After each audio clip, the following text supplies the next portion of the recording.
What's that? How was the workout today? Yeah, it was good. I think it was obviously the result wasn't as ideal as we would like, but it was a good hit out in a competitive environment.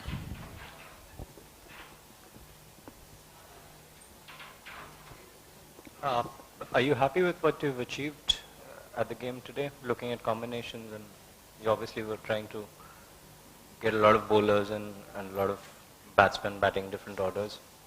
Yeah, I think that's the idea of having these warm-up games is to try things out before the tournament and the conditions you're going to be faced with in the tournament. So we've got one more against Australia, and as I say, the result wasn't ideal, but I think we gained a lot out of it and leading into the game against Australia.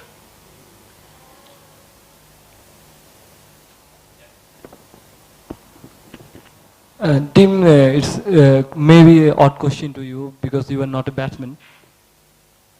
But what is the reason that you were very attentive to hit the sixes rather than the fours? Our team. Right.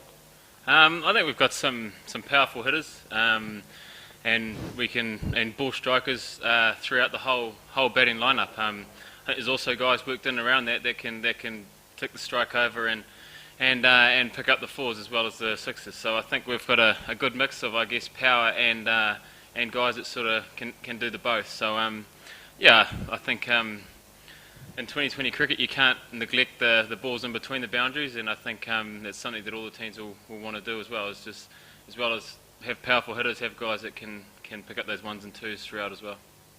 Try and minimise the amount of dot balls.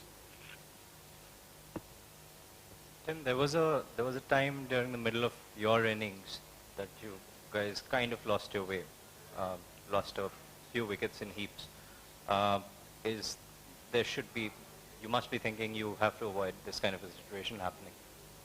Yeah, I think it's the beauty of it happening in a warm-up game. I think we can learn from it, and I think that's what kills you in 2020 cricket is when you lose wickets in clumps, and it's hard to start obviously. And I think when you need a set batsman there throughout, like Brendan did, and we managed to get through to a competitive total because Brendan batted pretty much all the way through. But if you've got two guys starting, it's very tough, and I think, as I say, if you can minimise the wickets and clumps, it's going to be easier.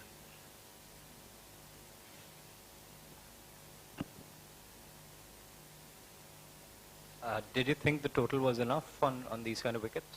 Yeah, I think we showed at the end there. I think although Cameron retired, I think if you can pick up a wicket, it's hard to start on. It's these conditions with the slow nature of the wickets, it's hard to get yourself in. So I think if you can pick up wickets regularly throughout the 20 overs, then I guess any score around that 130, 140 is defendable. It's sort of that sort of in between total, and on these wickets, it is very defendable. Do you think this is going to be the trend? Total like 145, 150? Yeah, I think so. I think they're not going to be big scores. I think with the nature of the slowness of the wickets, whether they'll be the same in the actual tournament, we'll have to wait and see. But I think yeah, around those 150 scores will be, I think, competitive and definitely defendable.